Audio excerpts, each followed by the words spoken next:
she creates new life and new members of the tribe, so it is important that all of her needs be met by the male. Men who wish to live the life of submission to the all-powerful woman. This can be difficult in the patriarchal society we live in.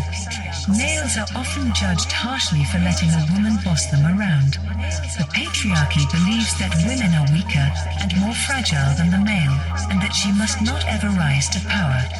This is likely a response from early man who discovered that women have the power to control men.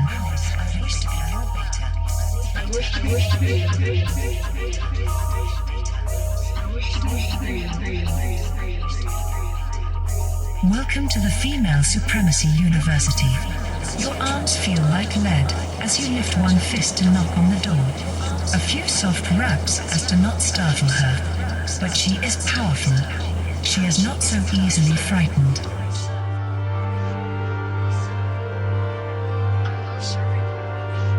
Wash my clothes. Do my dishes. Scrub my floor. Pay my bills.